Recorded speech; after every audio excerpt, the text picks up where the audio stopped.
Hello everyone, we are back with chapter 28 of The Treasure Hunter's Tale. Here it is, said Mr. Newhart, stopping the group outside the old auction house. It's a bit old and worn, but wait till you see inside, he said excitedly. I wager this would make a brilliant place for a church building. The hunters nodded along with Freddie. They went inside. It's not as cobwebby as I remember, said Mrs. Beloved the King. She looked at Freddie. Her mother heart told her there was something going on in that little boy's mind as she came closer to him. Don't worry, Freddie dear, she said soothingly. It won't always look like this. We can clean away the cobwebs and dust until this place looks like new. Even the broken benches will be fixed, said Freddie, and then his hand flew to his mouth. The broken benches? Queried his mother. I think we should come clean, Freddie, said Mr. Saved by Grace, coming to the boy's rescue. You see, you two, we have also been here, he said. Mr. Newhart and Mrs. Beloved the King looked surprised. We came here at night, blurted out Freddie, not being able to hold it any longer. And there was an old document in between the benches, which was a will, and then the poor old nice man got saved, and he used to be horrid, but then he was nice because he loved the king, and then he got made the mayor, and then he was murdered, and the lady at the library wasn't very keen on us reading her big dusty books, and whoa there, said Mr. Newhart, putting up his hands. Maybe start at the beginning, he said kindly. He could see how excited Freddie was and didn't want to dampen his enthusiasm, but he also wanted a clear picture of what this was all about, and Freddie was not the right one to explain it. Eventually the whole story was explained and the document was looked over. How would it be if one of us went to the library tomorrow? Suggested Mrs. Beloved of the King. The librarian won't recognise us, will she? She said excitedly. And maybe we could take the will to the town council and see if they can tell us anything, suggested Ears to Hear. Good plan, agreed Mr. Saved by Grace. Freddie looked at his mother. Be careful, mother, he said. The library lady isn't very nice. Oh, Freddie, she might have just been having a bad day. Or maybe she had toothache. We mustn't judge her on only a few words, said his mother kindly. Freddie thought about this for a while. All the same, he said, be careful, and gave her a hug. The grown-ups talked late into the evening. There was much speculation and also serious discussion on the matter, and each prayed that their efforts would be blessed the following day.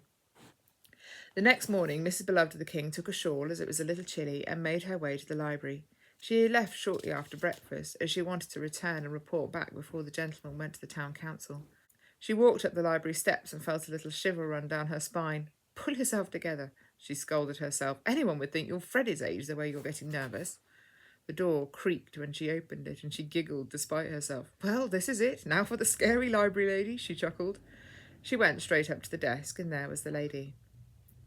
Good morning, missus, she said. Horrid morning, isn't it? I was going to put my washing out this morning, and I felt the chill and looked at them grey clouds and thought better of it. She smiled at Mrs. Beloved the King, who smiled back. Hello, said Mrs. Beloved the King. I was wondering whether I could become a library member, please. My husband and little boy, too, if that's okay. I do so want them to enjoy reading books as much as I do. Certainly, missus, said the lady, and got out her special book. Name? She asked, getting her pen. Mrs. Beloved the King spent some time giving her details and the details of her husband and Freddie, and the librarian wrote it all down. Could I please look at any old history books you have of this town? I do so want to know how it all came to be and what has happened since. I love history. She smiled disarmingly at the librarian. Certainly, smiled the librarian. As it happened, they've been dusted too, as some gentleman and a young lad were in here recently, and they were looking at them, and I felt so ashamed of how dusty they were. I like to keep my books spick and span, she confided, and never thought those old books would be of any interest to anyone these days, so I had left them alone. But my, how embarrassed I was when they were holding them and getting all dusty. She straightened herself up. It's a good job they didn't seem to notice, she leant forward. I don't mind telling you that if it had have been some of the women in these parts, my name and my library would have been tarnished for life, she said. It would have been, don't go to that library, Mrs. Strongwill don't keep 'em nice, and don't care whether they get worn and tattered. She shook her head. There's terrible gossipers in this town, I'm telling you. Mrs. Beloved of the King, who used to love listening to gossip, straightened herself up. Well, you won't hear any of that from me, she said. I love the smell and feel of old books. Well, then you're very welcome, smiled Mrs. Strongwill. Mrs. Beloved of the King thanked her and then made her way to the back of the room as the men had told her to do. Sure enough, there were the town history books and records, but looking almost brand new, so nicely had they been cleaned. Mrs. Beloved of the King smiled to herself. You see, Freddie, she said. She was just embarrassed, and it came out in a cross way. She worked her way through the books until she came to the book that had sparked everyone's interest so much before. She got to the page which had the article on it about the mayor's body being found by police, and then turned over. There, on the very next page, there was an article saying that the building belonging to the mayor had been sold, and the name of the person who had bought it, Baron Greed. The article went on to say that Baron Greed intended to use the building in the old way the mayor had, as an auction house, and that the grand opening was to be the next month. Mrs. Beloved the King read on. How some of the townsfolk had questioned the Baron's idea, saying they were sure the mayor would want the building to be used for better things. Others saying it would be nice to have the building continued as it always had been. So what about the mayor's wishes? Said Mrs. Beloved the King out loud, but quietly to herself. A few pages later, there was an article stating that Baron Greed had been arrested on suspicion of murder. But there was no mention of the will. The only clue Mrs. Beloved of the King had was that some of the townsfolk had said they were sure the mayor would want to use the building for better things, and that matched with the will. She closed the book and put it neatly back on the shelf, which had also been dusted. She walked back to the desk, thanked Mrs. Strongwill, and walked home. As she was walking home, she went past the old building again and looked at it. There was something on the roof, but she wasn't sure what it was. It looked like a loose tile, but it was oddly shaped. She made a mental note to get the men to check it out if they ever got the building for their church, and went home.